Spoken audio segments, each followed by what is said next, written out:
All right, sports fans, how's everybody out there doing?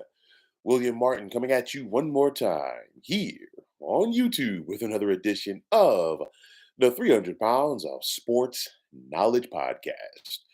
Now, it's been about 72 hours since the Green Bay Packers season came to a screeching halt. This Packers team was not expected to get this far this season, as this organization is in the process of a rebuild with one of the youngest rosters in the National Football League. But through it all, Green Bay has had more than their fair share of chances, that is, rather, in this past weekend's divisional round to upset the top seeded San Francisco 49ers.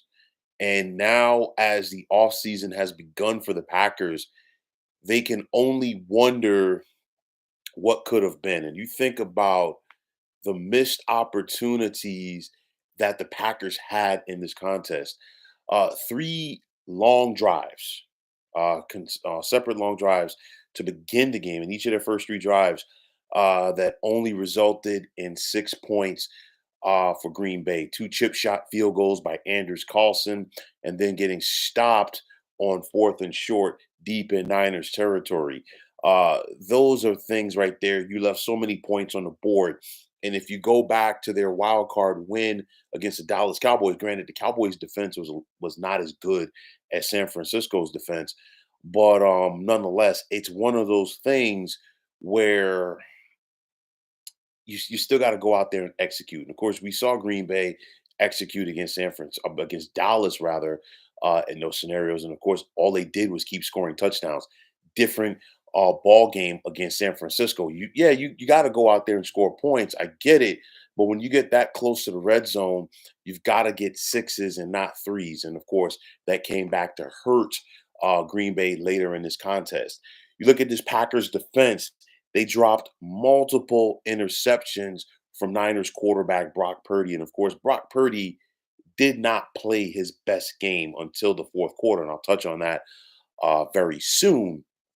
But nonetheless, when you get those opportunities, you've got to go out there and make the most of them. And again, going back to the Dallas game, when Green Bay had those opportunities to make those big plays, they did it. Of course, the big interception from Darnell Savage that got run back for a touchdown, the interception by Jair Alexander that set up another touchdown for the Pack.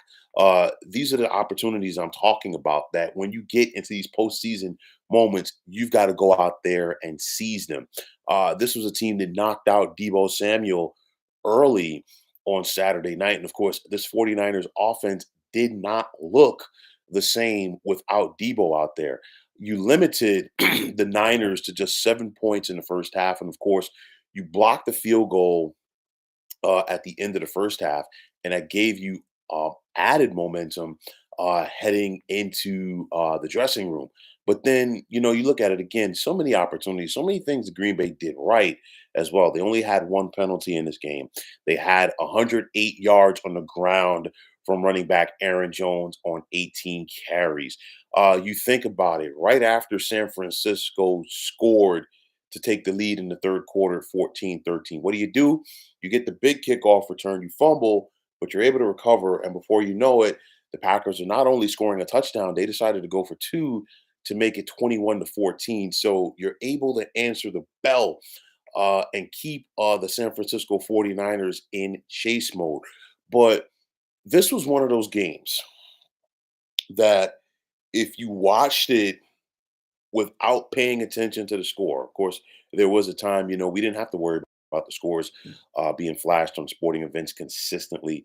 But nonetheless, if you didn't pay attention to the score and you just used the eye test, you would have thought that after three quarters, that Green Bay was up easily by two possessions. That was not the case.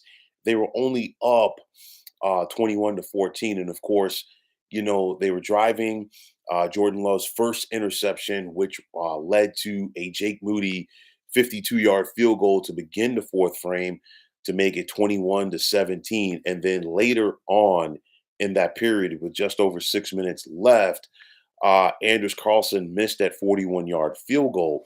Now, I know that for the sake of argument, that if Carlson makes that field goal, you're up 24-17. And yes, the 49ers still have an opportunity to go down and tie the score at 24 apiece. But I'm here to tell you this, in my opinion. If Carlson makes that field goal, I think the 49ers are done. And the reason why is this: Anders Carlson misses that field goal. Okay, now you have more life, more juice into the crowd at Levi Stadium. The 49ers get a reprieve because, of course, since it's a missed field goal, what happens, you now get the ball at the spot of the miss. Whereas, it's 24-17, you're kicking off. And on top of that, you got a special teams unit for the Packers that would have been juiced up. You would have had a defensive unit that would have been juiced up because they got to say to themselves, then we just make this stop and game's over. Now, instead of that, you got the 49ers on a short field. They feel like they've gotten a reprieve, and all of the things that Brock Purdy did wrong for the first three quarters of this game, he now did right. This team got momentum. They played better. And of course, Christian McCaffrey punched it in with about a little bit over a minute left.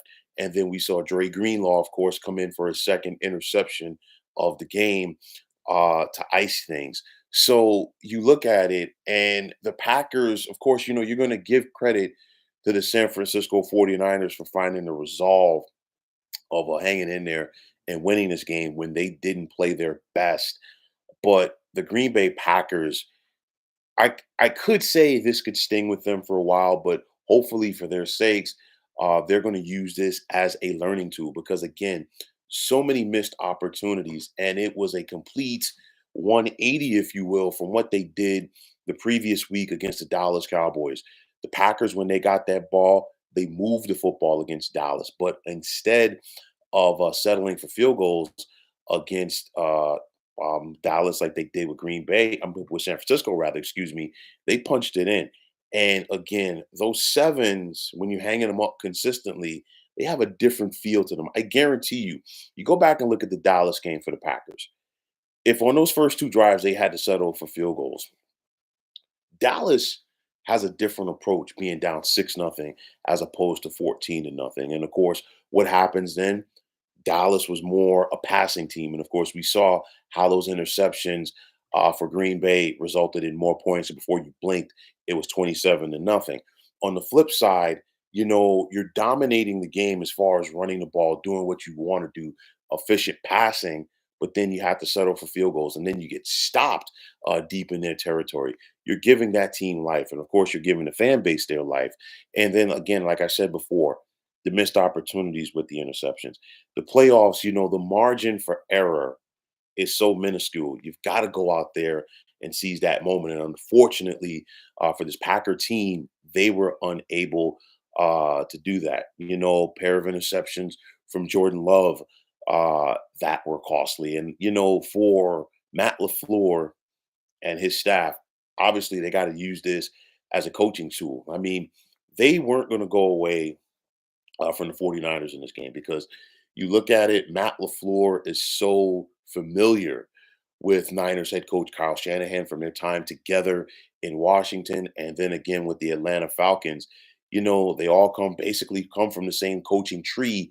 And if you look at the Packers, they're kind of built like the Niners as far as their ability to run, their wide receivers, their defense, all of these things. And this is why a lot of people are very high on this Green Bay Packers team going forward in the coming years with what they can do. Now, one thing we know for sure, Jordan Love is the future at quarterback in Green Bay, and the future is bright. I think, in the week before with the victory in Dallas, I know that Jordan Love has had some good moments this season, helping the Packers upset the Kansas City Chiefs at home, helping this team rally to get to the postseason. But in my opinion, I really think he had his coming out party in Dallas in the wild card round for the nation to see what he can do in those pressure moments. You got a young receiving core for the Packers, Romeo Dobbs, who had a good playoff run, Christian Watson, who they're hopeful can be healthy fully for the 2024 season. You got Jaden Reed, Dontavian Wicks, a young defense under defensive coordinator Joe Barry. So I'll tell you like this: the Packers are coming. You look at this NFC North, and this could be a very different division come next season. You figure the Packers are looking to keep building with their youth. The Lions are in the midst of a culture change. Very important offseason for the Chicago Bears as they had the first overall pick. So a lot of things could be changing in this division. But on the flip side, for the San Francisco 49ers, it's all about surviving and advancing. That's the name of the game in the postseason, regardless of the sport, especially in a one game single elimination format. And credit to Brock Purdy because Brock Purdy did not have his best game. He was 23 of 39 passing, 252 a touchdown, no interceptions, which, in spite of, not having his best game, didn't turn the ball over. And of course, no Debo out there. But if you look at Brock Purdy, as inconsistent and as bad as it looked for the first three quarters, that young man was dialed in quarter number four, and he did what he had to do to help his team win a ball game. And at the end of the day, you're going to talk about guys winning games more than you're going to talk about them losing them. And I guarantee you, the fact that the 49ers won this game, most people are not going to really talk about the first three quarters from Brock Purdy. They're going to talk about what he was able to do in the fourth quarter. Now, on the flip side, if you have a quarterback that played lights out for three quarters, but he couldn't make those one or two key plays in the fourth quarter, that's all people are going to talk about. Regardless, they're going to talk about the last thing that you did or didn't do. And in this case, for Brock Purdy, he was able to make those necessary plays in quarter number four to help San Francisco win.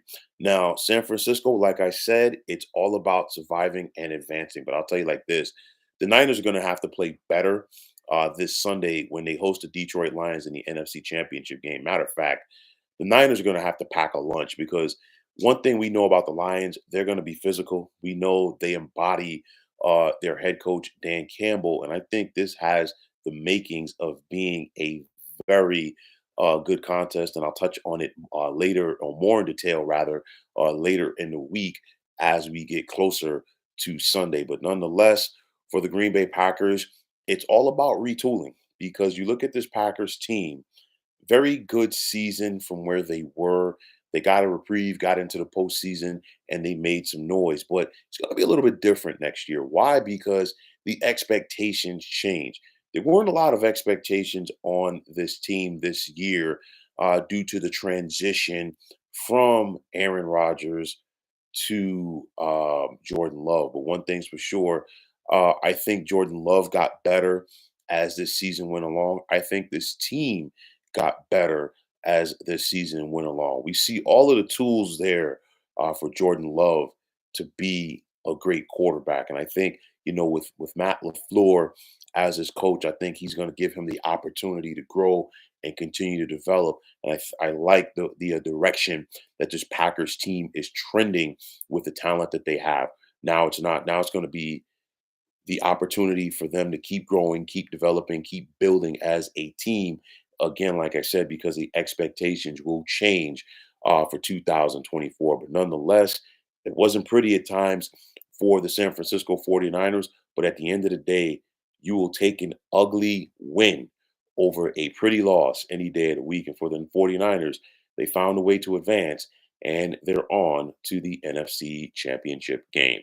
So, folks, that's going to wrap it up. And as always, I want to take this time out to thank all of you for tuning into the 300 Pounds of Sports Knowledge podcast here on YouTube. I want to take this time out to thank all of you fine folks out there for tuning in.